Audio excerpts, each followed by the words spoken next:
కృష్ణ. ఈరోజు దత్తాత్రేయుల వారు విశ్వానికి మొత్తం గురువు. ఆయన ప్రకృతిలో కొన్ని విషయాలు గమనించి ఆయన కొన్నిటిని గురువుగా ఎంచుకున్నారన్నమాట. ఒకసారి దత్తాత్రేయుల వారు ఒక చెట్టు కింద కూర్చొని ఆలోచిస్తూ ఉంటారు. అలా ఆలోచించే టైంలో ఒక గాలి అలా ప్రవహిస్తుంది, గాలి అటు అలా వీస్తుంది అన్నమాట.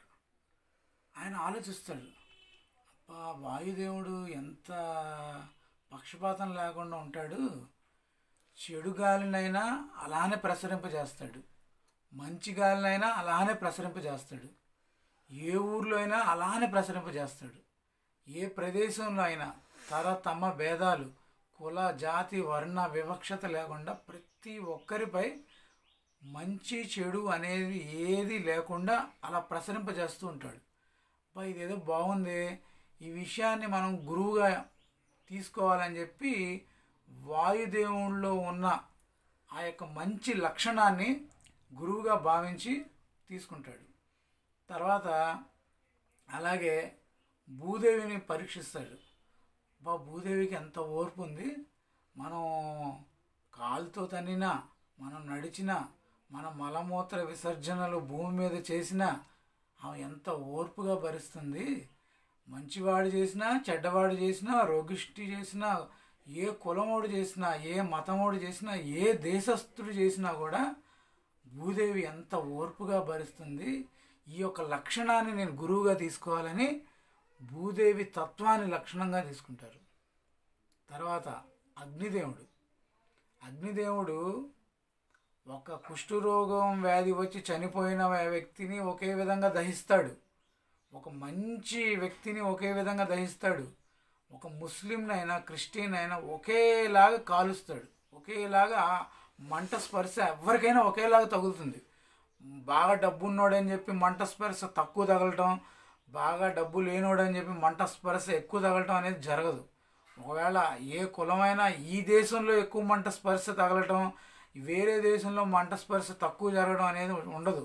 ఎక్కడైనా ఎవరికైనా ఆ మంట ప్రభావం అగ్నితత్వం ఒకేలాగా ప్రసరిస్తుంది. దాన్ని దత్తాత్రేయుల వారు గురువుగా తీసుకుంటారు. తర్వాత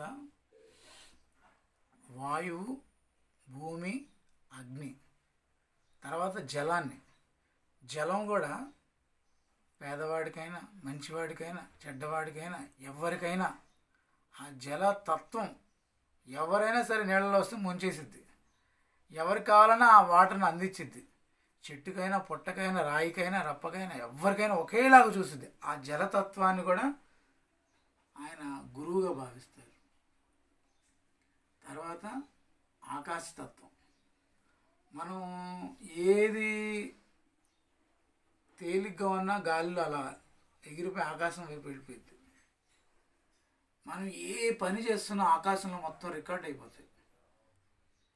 ఈ విశ్వంలో ఆకాశతత్వానికి ఒక గొప్ప విశిష్టత ఉంది. దానిలో ఉన్న తత్వాన్ని ఆయన గురువుగా తీసుకుంటాడు. పంచభూతాల్లో గురువుగా భావించి ఓం అగ్నిదేవాయ నమః, ఓం వాయుదేవాయ నమః, ఓం జలదేవతాయ నమః, ఓం ఆకాశదేవాయ నమః, ఓం వాయుదేవాయ నమః, ఓం అగ్నిదేవాయ నమః. మన ఈ పంచభూతాలు మనం బాగా గమనిస్తే వాటిని మనం రోజు భక్తితో పూజిస్తే ఆ పంచభూతాల రక్షణ అనుగ్రహం మనందరిపై ఉంటుంది. హరే కృష్ణ.